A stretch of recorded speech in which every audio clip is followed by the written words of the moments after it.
Hey everyone, this is Andy Hall. I hope you're all doing well this morning. It's Monday. We are starting off the show with a bit from The Late Show last night. I'm just going to show you the clip.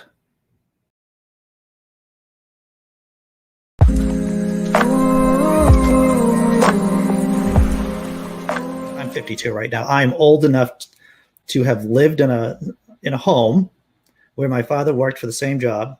He worked for the telephone company for 30 years. One job. He was able to afford a house, a vacation house, and 3 cars. He wasn't in management either. He was just a blue collar guy, just working and saving his pennies. Did neoliberalism destroy that lifestyle? I think it did. And it very intentionally did. There was a desire to kind of reassert an economic hierarchy, to commodify labor, to make it so that we couldn't expect that type of long-term career security. And of course, to break unions, because unions were the main force that were allowing people to get those types of wages and that type of security. And basically, they wanted to break the unions so that management and stockholders could operate for their sole benefit at the expense of workers. A lot of people today, I was explaining this to my girlfriend, exactly how high the tax rate was, let's say during Eisenhower's tenure, and exactly how much it's gone down since that time. It's pretty astounding. Mm-hmm. Yeah, there at some points, the top marginal tax rate was 90%. That if you made anything over a certain amount, 90% of it would go to the government. And this was a compromise. FDR wanted to have 100% tax rate, which would be effectively a universal income cap, that you could not earn any more than this amount. And he compromised that it was only 90%. But the effect is still the same, because the company, they're not going to give people a raise above that level, because they're effectively just making a donation to the government at that point. Right. So that money has to go elsewhere, and it tended to go towards the wages of the workers. Whereas now our incentives are set up so that there's no limit to how management and stockholders can enrich themselves, and therefore there's no pressure to put that revenue towards the workers as there did exist previously. So before these tax cuts, CEOs, heads of company, they weren't getting paid this kind of astronomical wage that we see today. No, that was unheard of. And they also didn't see themselves as operating exclusively in the interests of the shareholders. They viewed the role of their role as kind of mediating between the interests of the workers, the shareholders, and the broader community. And it's the neoliberal paradigm that came along and said, no, the shareholders own the company. They're the only ones that you're accountable for. You need to maximize the value that you're delivering to them. And that's the only behavior that you can justify, or that's the only behavior that's like objective or economically sound or something like this. And I mean, the results are pretty clear. It was a hugely destructive. When you tell students these facts in your classroom, what kind of reactions do you get? Yeah, I mean, to them, it's kind of almost a fantasy world to think that things could have been different. Like, I just was teaching a course. It was on like concepts of utopia and dystopia, and we talked a lot about like the environment. And a lot of them seemed to get that there were very serious problems, but at the same time, they were very fatalistic about the possibility of changing them. Like, corporate power is going to stand in the way of this. I guess there's nothing to be done.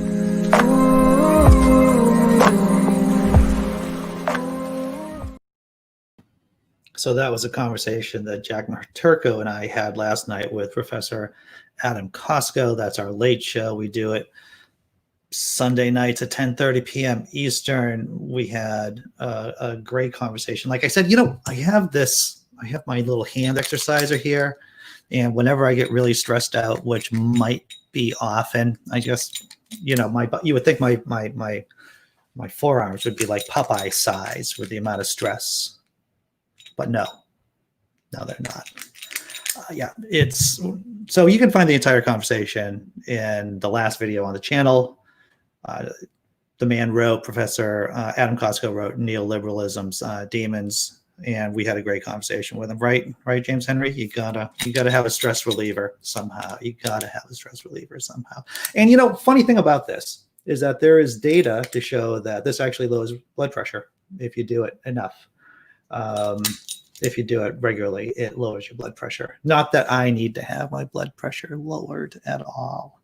And I mentioned this in the chat last night, that there is this interesting alliance between people who are old enough to remember when we weren't screwed from the day that we were born till the day that we died. That there are people old enough to remember that time.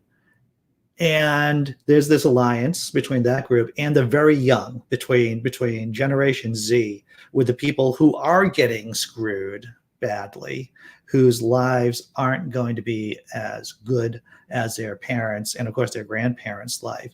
So, at the Extinction Rebellion events that I've been to, there's been this interesting dichotomy between the very young, Generation Z, and people my age and older. I thought I would just point that down. So make that point. Welcome, everybody. It's Monday. It's Monday. And what's the question? After having such a heavy topic for the initial clip, for the initial entryway into the show, I thought I'd do something a little bit lighter, something fun, baby. Talk about, what are you reading right now? I read things. I read books. I just read Professor Adam Costco's Neoliberalism Demons, the Demons of Neoliberalism. And I decided I'm going to read some fiction, something light, something fluffy, something easy. And so, believe it or not, I'm reading the first Harry Potter book, Harry Potter and the Philosopher's Stone. Oh no, that's the British version. That's the British title for the book. They didn't want to use, I guess, the Philosopher's Stone because that was a little bit too highbrow for us Americans. So the American version of that book is Harry Potter and the Sorcerer's Stone. People understand sorcerers. Philosopher's Stone, maybe not so much. Oh, Sean, how's it going? Big shout out to James Henry, Phil Lister. Good to see you all. Well, those are not my books. Once again, these are I'm cheating on my books here. I guess I'm polyamorous with books. What I need to do is to get my actual library up there, which, I don't know, man. Once I shut off the show, I do so many things. I'm like writing, I'm typing, I'm doing social media. I just got to get off my butt and actually put my real library back up here as a backdrop. But I am reading through Harry Potter and the Sorcerer's Stone right now. This is considered to be my light reading. I'm going to have Jonathan M.S. Pierce, who's been on the channel before. He's he writes over at Tippling Philosopher. He just wrote a book on the resurrection, debunking the resurrection of Jesus. He's coming on the show as soon as it's published. I'm trying to embellish my books. That's what I'm trying to do right there. But and I know I have to read Jonathan M.S. Pierce's book on the resurrection of Jesus. He's coming on here within the next couple of weeks. So I thought I would read something fluffy and happy and something that doesn't tax my brain too much.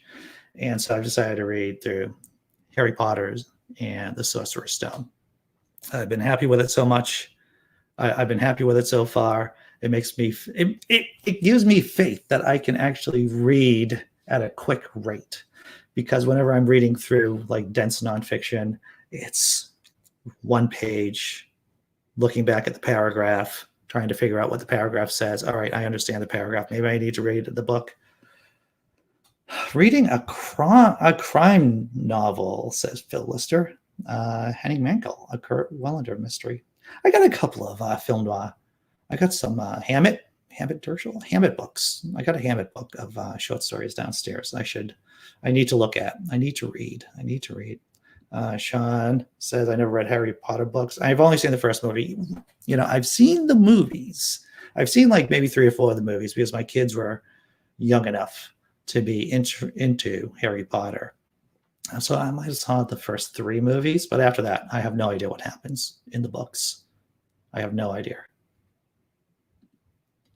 I've never watched a Harry Potter movie. Well, the reason why I decided to read Harry Potter, one of the reasons, is that Stephen King, in his memoir on writing, praises the Harry Potter books. And I said to myself, Stephen King, I kind of respect that guy. I respect what he has to say about literature. He knows what's what. I talked to John Funk, who is an atheist and also has a YouTube Reading Funk channel where he talks about books. And John recommended it too. And I thought, wow, like I said, I'm looking for something fun, something easy. And Harry Potter, first book, that's what's doing it for me right now. And of course, I read a bunch of other things, just getting ready for the show every day, Monday through Friday. I read a bunch of different articles. I try to figure out which article is right for the show. So I do read quite a bit. I never watched a Harry Potter movie, says James.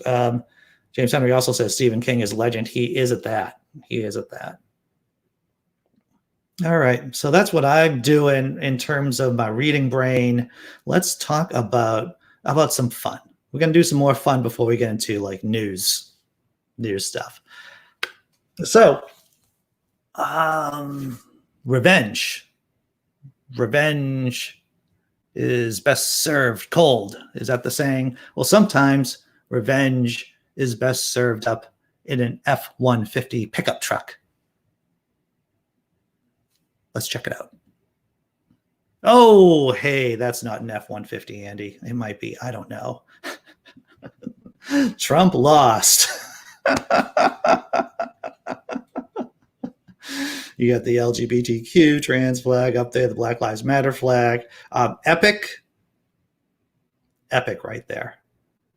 Job well done, whoever set up this truck like that. Job well done. Of course, it's probably photoshopped, but still, it's a great meme. It's something to laugh at.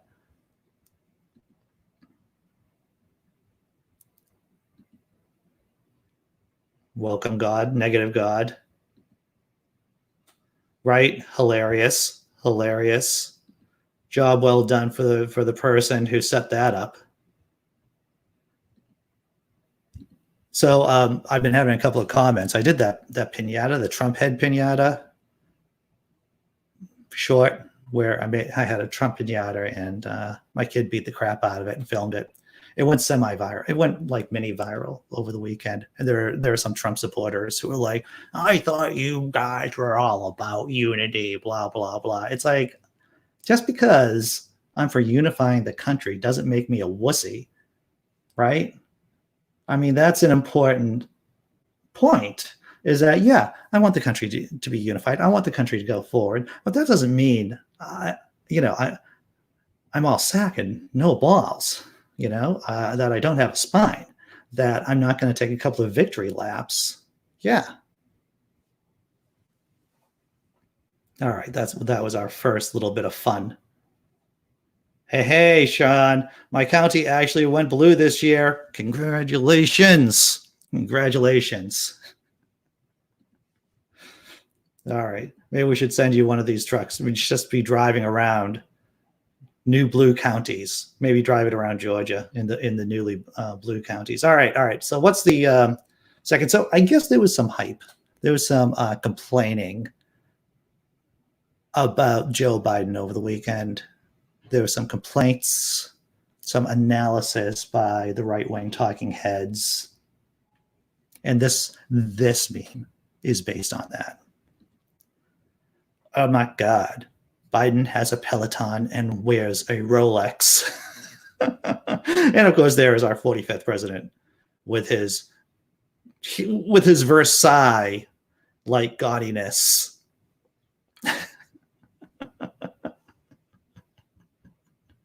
It's funny how conservatives have finally found their moral voice when Joe Biden is now president. They've done now. Suddenly, Republicans have figured out that any display of wealth is wrong.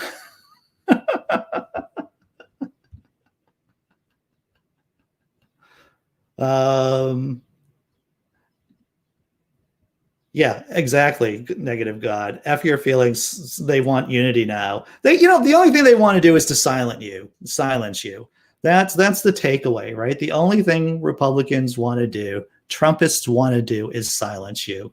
They want to silence you when you're making points. They want to silence you when when they're in power. They want to silence you when you're in power. Well, guess what? This is still funny. They are still hypocrites. And that's all there is to it. That's all there is to it.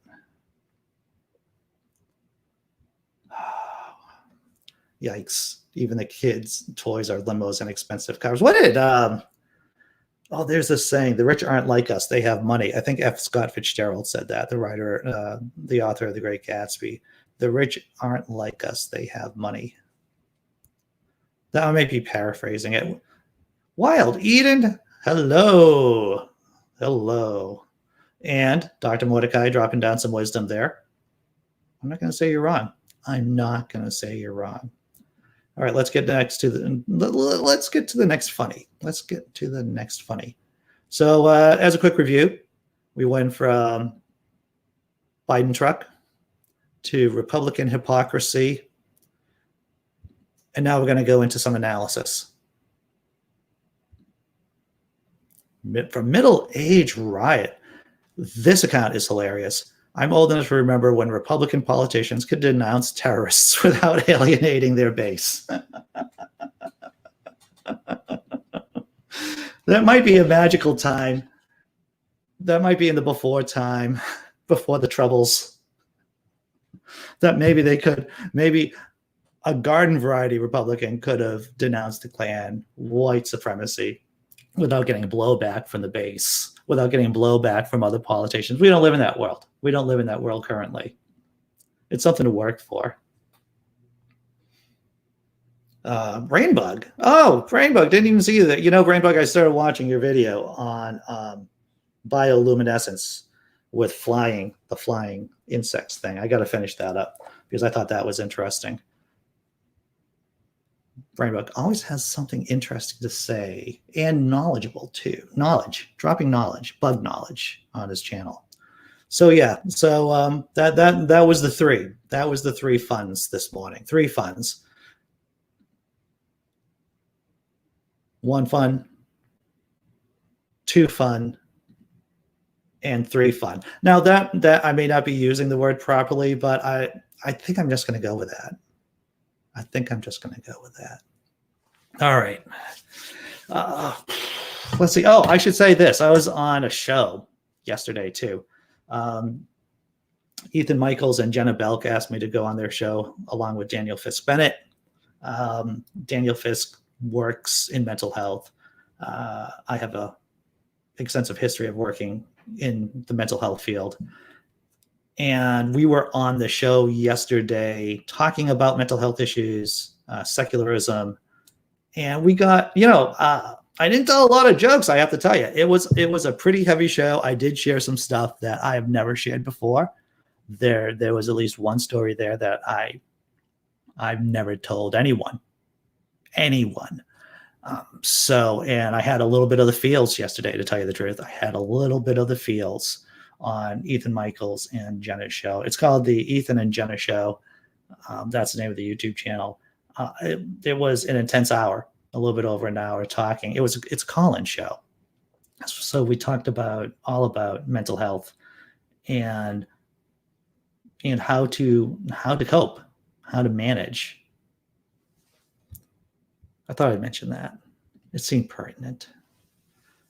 Ian Davenport. How's it going? Well, James Henry, This is interesting. Conservative Christians want a smaller government because they find it too intrusive, but the same conservative Christians want a bigger say in what people do in their bedrooms. This is true. You know, what conservative Christian, I mean, we all know this, right? Even just anyone who knows basic history knows that religions work well in failed states. When did Christianity really blossom? It was when the Roman Empire was falling apart, right? When was Christianity at its ascendancy? It was during the Dark Ages, where you had very weak, you didn't even have nation states. You just had feudal lords fighting over turf. So yeah, that's the ideal model. That's the model, to create a weak secular state, where they have power to bully people. And that's the model for Christianity and many other religions too, right?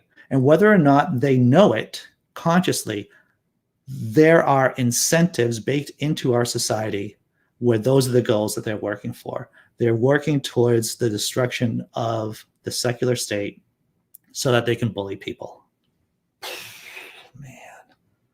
Oh, hey, Brain Bug, putting down a link there. Thank you very much. Phil Lister, unable to share to FB groups, is currently banned from posting. I'm sorry to hear that. Sorry to hear that, sir. All right, let's go to the first story. The Mexican president, and this is about Jesus magic, by the way. I just want to talk about Jesus magic in COVID-19. It turns out that there are many, many world leaders who believe in Jesus magic, who are just as bad, if not worse, than Donald J. Trump, and they are still in power. One of them popped up in my news feed, and it's about his fighting COVID-19 with Jesus magic. Let's take a look. This is from ABC News, by the way. Links are in the description. Mexican president tests positive for COVID-19's symptoms mild. Mexican President Andrés Manuel López Obrador, I probably butchered that name, said he has tested positive for COVID-19, making the announcement as his country registers the highest levels of infections and deaths to date. You might find this interesting. I don't want to give away the story, but people who believe in Jesus magic typically are not the most responsible leaders. Let's dig deeper into the story. López Obrador has not received a vaccine shot, even though Mexico has already received a batch of Pfizer BioNTech doses. He's old. He's old and he has high blood pressure. He should have a shot.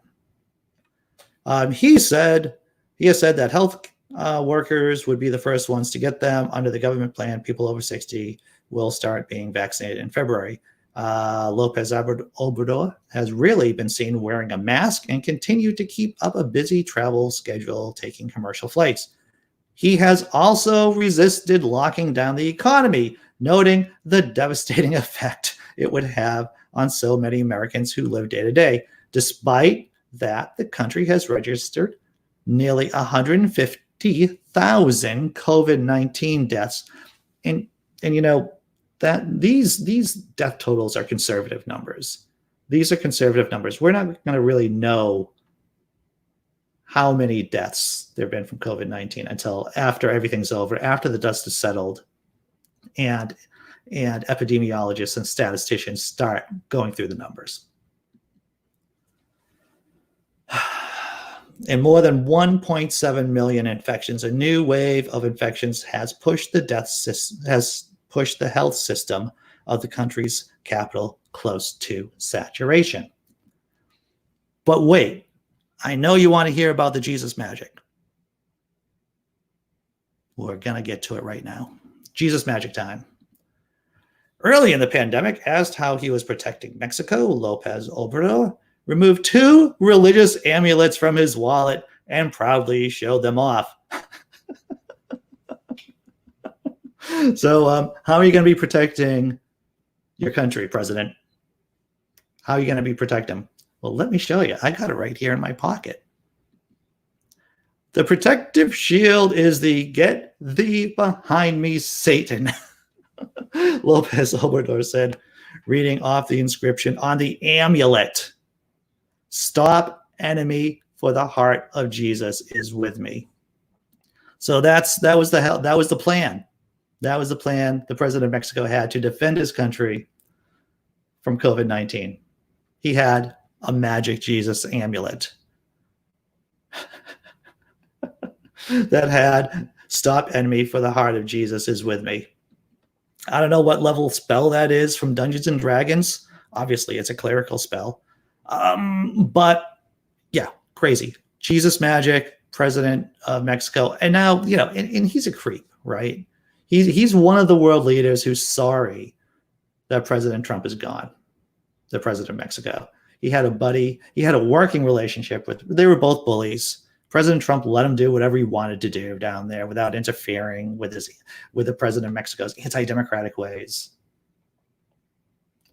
Man. Nuttiness. Let's see what's going on in the chat.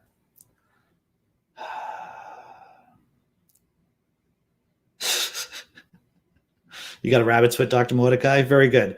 It's just as good as an inscription with Jesus magic, right? It's actually, yes, James Henry. I did see that in the news. Here in the Netherlands, we're having very serious riots concerning the COVID lockdown and the night curfew. This goes to show that America no longer has a monopoly of cretins.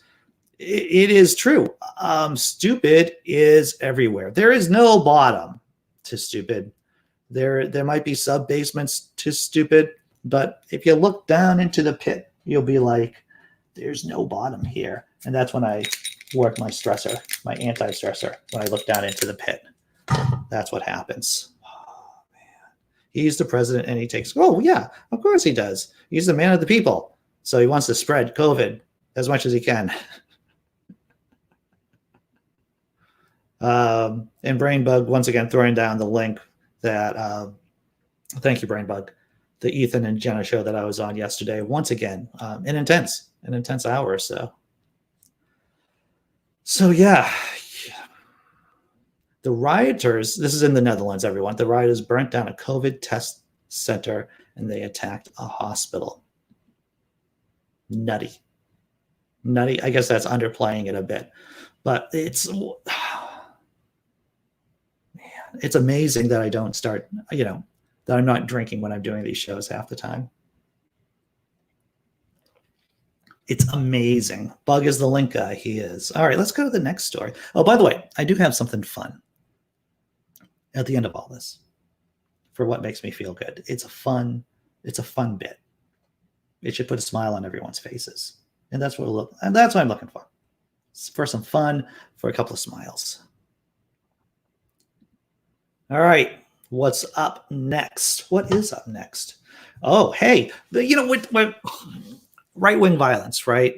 And even though this is a topic, not a happy topic, right-wing violence, of course, but there are ways out of the problem. There are ways out.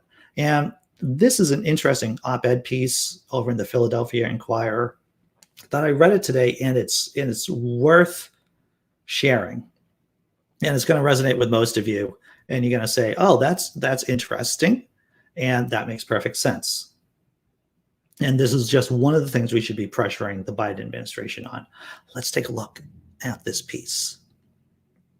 Biden could curb right-wing extremism with one weird trick, ending the U.S. forever war. And this is by Will Bunch. He's in the Philadelphia Inquirer. For those of us who know our history, it's not uncommon for soldiers coming back from conflicts, and they have issues. They have issues readjusting. I know a lot of the violence in the 1920s, gangsterism. A lot of guys came back from World War I. Automatic weapons like Tommy guns you could buy in a hardware store. Yeah, it was expensive, but you could still buy a Tommy gun. They had powerful rifles, and with Prohibition, there were a lot of incentives for these ex-soldiers just to pick up guns. And let's get to the story. Let's get to the op-ed piece. As the Justice Department and other investigators continue to sort out what really happened on that bloody Wednesday on Capitol Hill, it's increasingly clear that military veterans were disproportionately involved. So far, about 20% of those arrested in charge in connection with the riot had served in the U.S. military. Let's say that again because it's super important.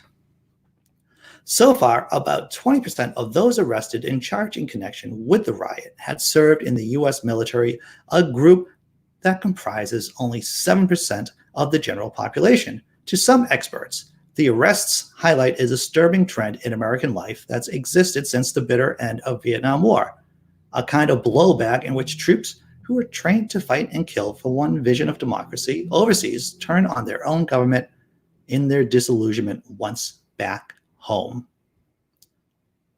About 20% of the rioters at the Capitol on January 6th were military people. They only make up 7% of the general population. That is disturbing. So the way to help curb far right-wing violence in the future?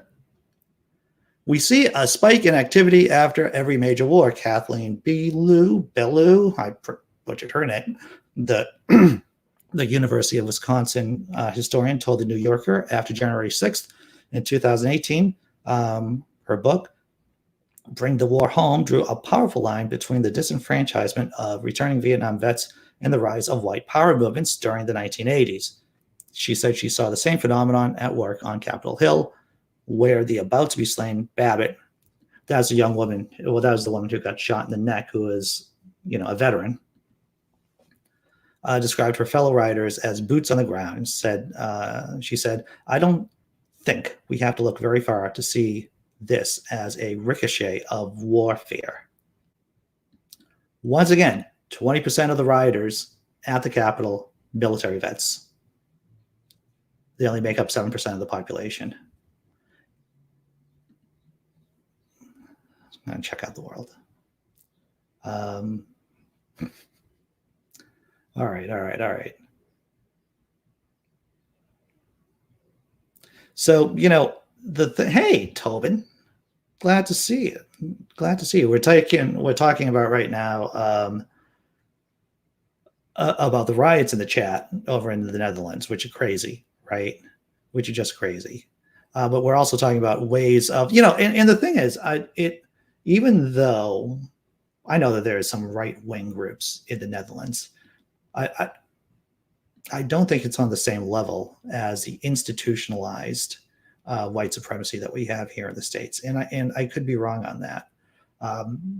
One of the effects of us fighting these forever wars in Iraq and Afghanistan are these vets that come back. They could have brain injuries, right? Undiagnosed brain injuries. You get dinged. That's what they used to say back in the day, right? You get dinged, and you just keep playing, and you keep doing what you're doing. Victims of IED, victims of mortar attacks, and just a tough life over there that can give you a minor brain injury, and then you don't even know it. And I've worked with a bunch of people with brain injuries. I worked over 20 years with people who have brain injuries, and even minor closed head injuries. You can have personality changes. You can have impulse control. It could be really severe effects just from a minor brain injury.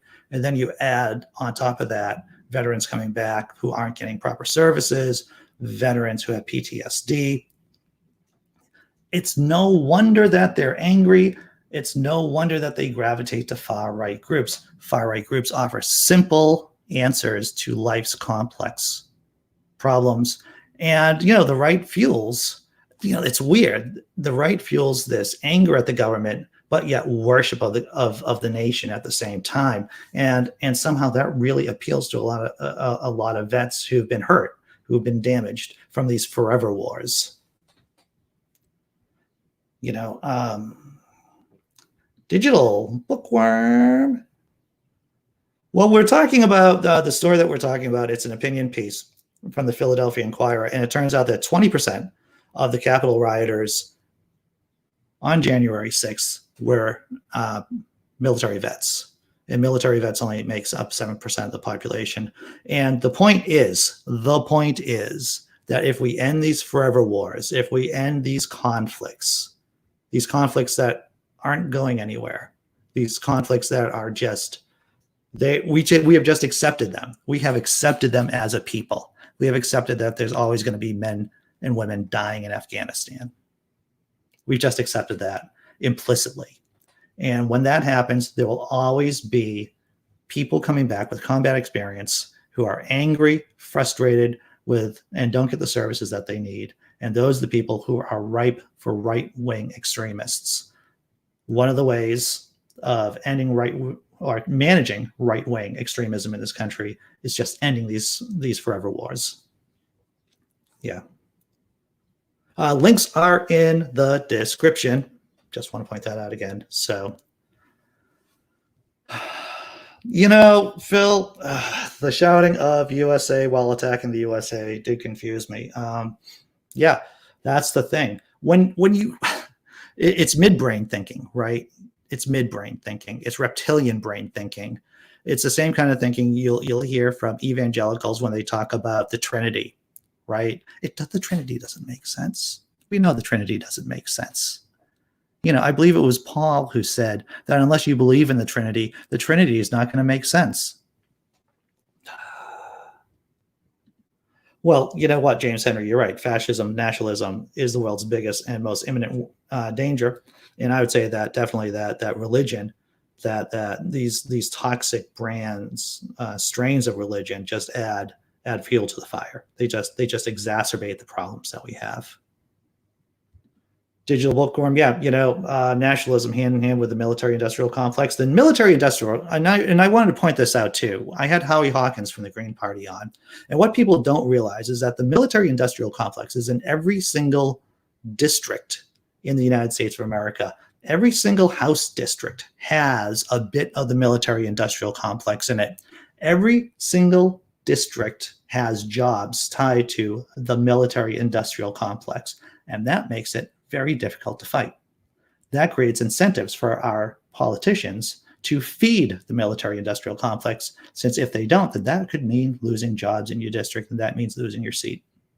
So once again, the military-industrial complex, why it is so resilient to change is because it is in every single congressional district in this country. And I learned that from Howie Hawkins. Once again, had that conversation with him just before a couple of weeks before the election. It's on the YouTube channel. All right. Yeah, exactly. It's all about pork, right? It's all about pork. Every single congressional representative has something to gain from the military-industrial complex in this country. An interesting point that if we're going to do a Green New Deal, if we're going to make a green infrastructure, Hawkins said the best way to do that is to put a bit of the Green New Deal in every single congressional district too. Make green jobs in every single congressional district. And that is a way of creating this kind of resilient new economy, this resilient economy that isn't going to kill us all through the climate crisis. So I thought that was an interesting point that he made. Oh yeah, James Henry. Yeah, religion is used to further fascism. There's and racism. All right, let's get to the next story. Canada. This is from the Friendly Atheist. A politician in Canada is getting sick and tired of COVID Christians. Yes, COVID Christians. I'm sure I'm not the first person to have coined the term COVID Christians. I'm gonna run with it. I'm gonna run with it. There's a politician in Canada who is sick and tired of COVID Christians, and he is saying maybe, possibly, definitely, we should just revoke their tax status. Let's take a look at the story. Canadian official COVID-defying churches should lose their tax-exempt status. I don't know how this is a radical idea. I know how it's a radical idea. It's because our minds have been molded by the system that we live in. The idea that, hey, if you're making the situation worse, if you're undermining democracy, maybe you shouldn't have your tax-free status. How is that a revolutionary idea? It is not. Let's continue with the story. At this point, you've heard it all before. Some church, high on its own righteousness, declares itself essential and refuses to shut its doors, insisting that in-person worship is the only kind the Lord will accept, and public health be damned. What churches are really saying, implicitly saying, is that we're not going to get money from people if they watch a Zoom meeting of our service. That's what they're afraid of. Churches are afraid of losing money, especially large megachurches that preach the prosperity gospel. How can they be prosperous, my friends, if they don't have in-person services where they can share their flock of all of their hard-earned money? Let's continue with the story from Canada.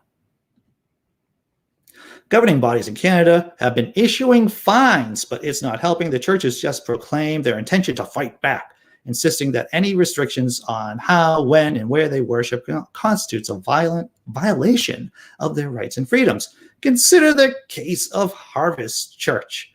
And I'm going to try my best on this. Kelowna, British Columbia, its pastor, Art Lucier, has refused to restrict the church's in-person services. After 3 visits from authorities, he's not shy about stating that he plans to ignore whatever orders, directives, and fines the church racks up. After all, he argues, his church is no different from a support group. Yeah, it's different from a support group. And to tell you the truth, you shouldn't be fining these people. You should be throwing them in jail. You should be throwing people like that in jail.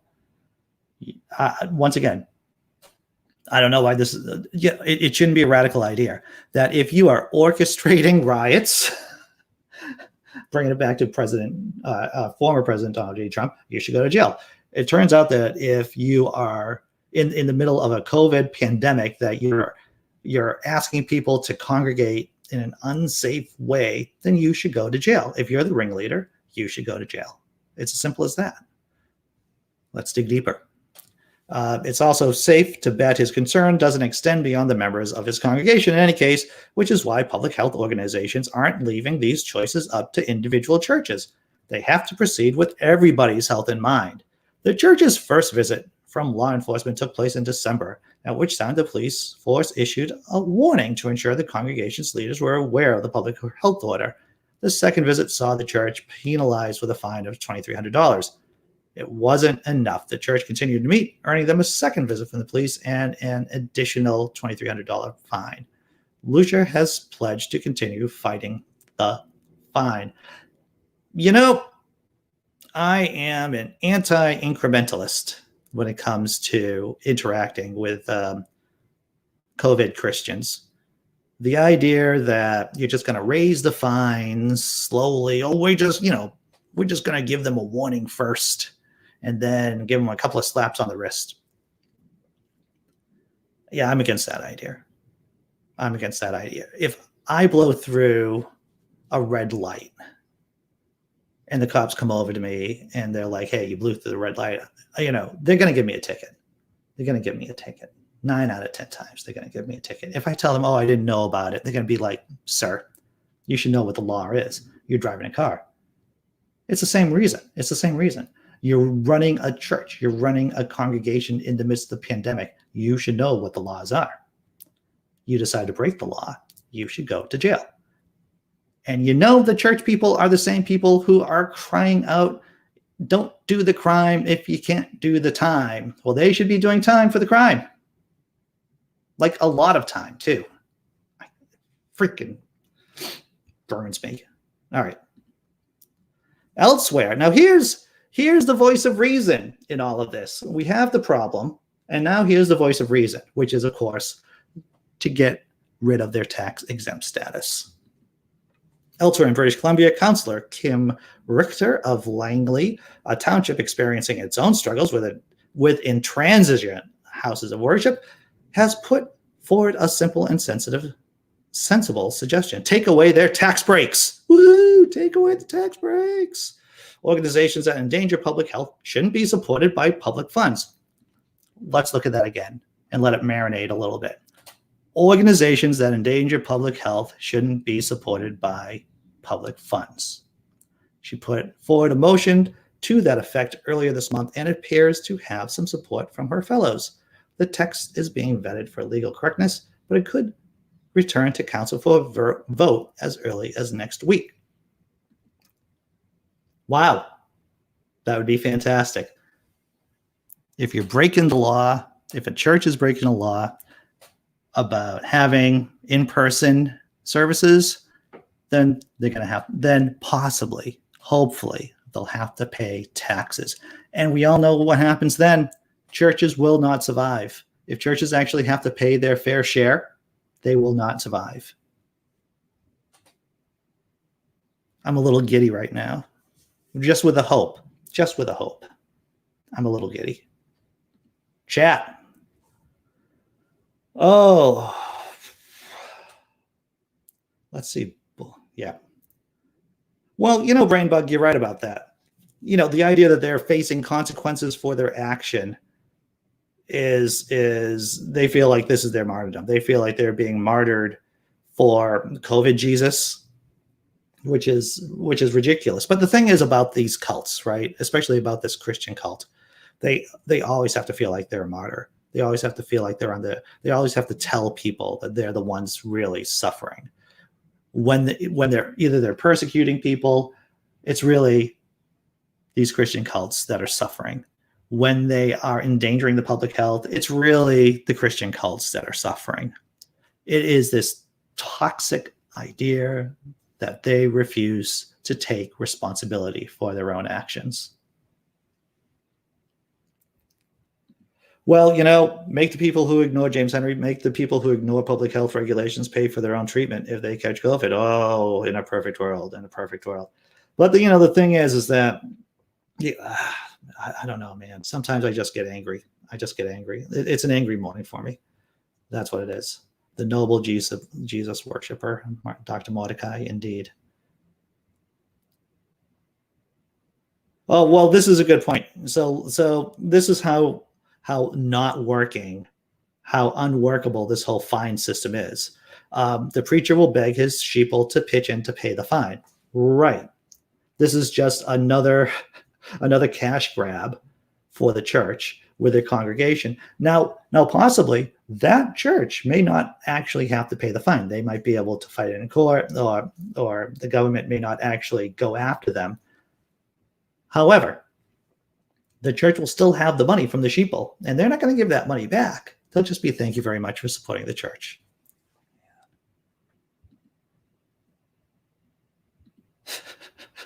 Or better yet, when they show up to their respective churches, lock their butts in. Yeah.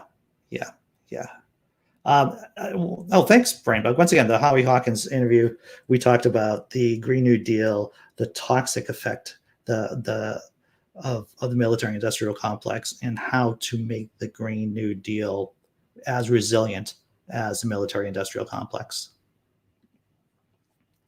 It was a good interview. It was incredibly unpopular. My conversation with Hawkins was incredibly unpopular because it was during the craze of the election. So no Democrat, no one on the left, unless you're already a Howie Hawkins fan, no one on the left wanted to hear from the Green Party.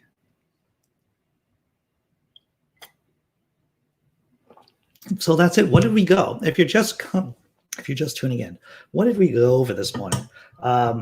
We talked about neoliberalism, the initial clip. If you go back to the beginning of the show, we talked. There was a clip of Jack Maturko and myself talking to Professor Adam Costco about neoliberalism, about how capitalism has hollowed out the United States of America and is destroying American lives.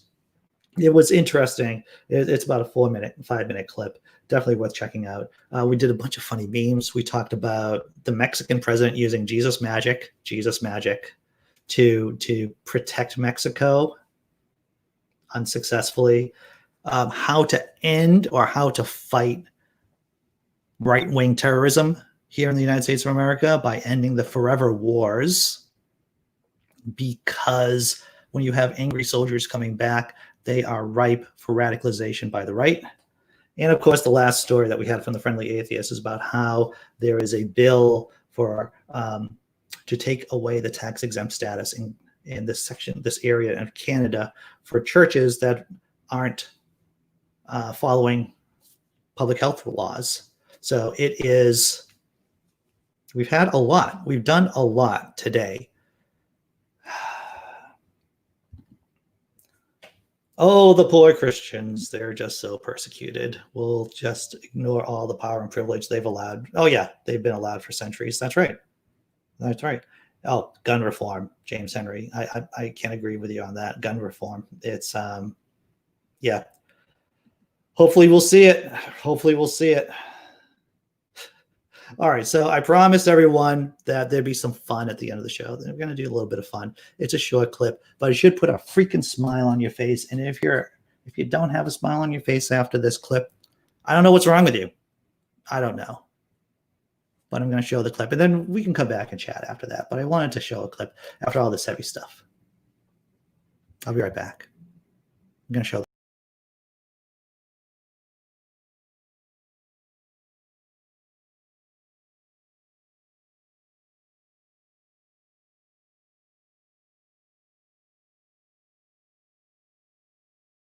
All right. Yeah, there was no sound, but you know what? You know what? Let's do it again, just in case you need to see it again and get your fix. It's only 8 seconds long.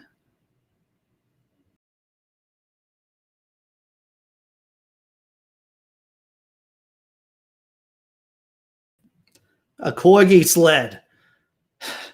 I don't know if it's a corgi sled because there's a corgi in a sled, or whether or not there are corgis pulling the sled.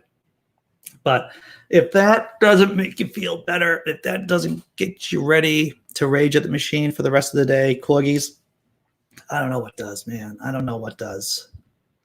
That was oh, hey, thanks, James Henry. Awesome chat, which I always look forward to. I like talking with you guys. I like talking about the problems and solutions, because it isn't just about talking about problems, but I want to share some possible solutions too.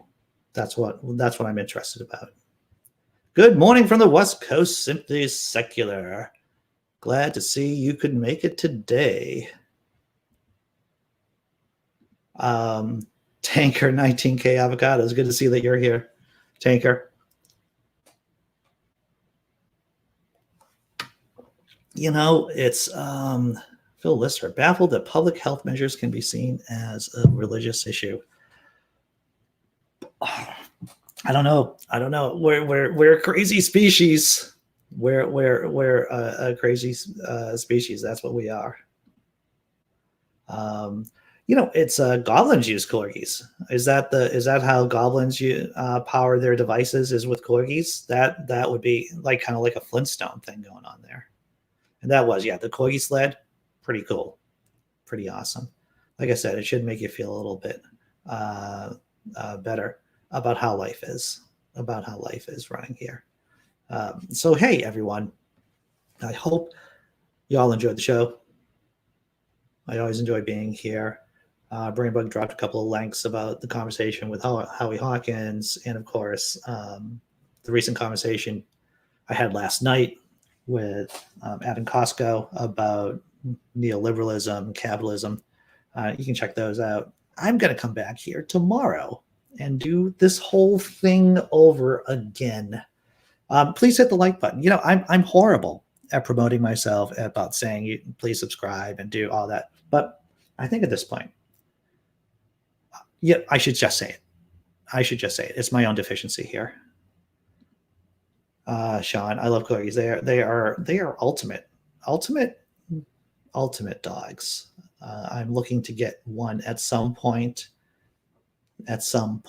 Not in the place where I'm living now. It's 3 floors. It's very corgi unfriendly, but it's someplace at some time. We're gonna get corgis, so that's pretty cool.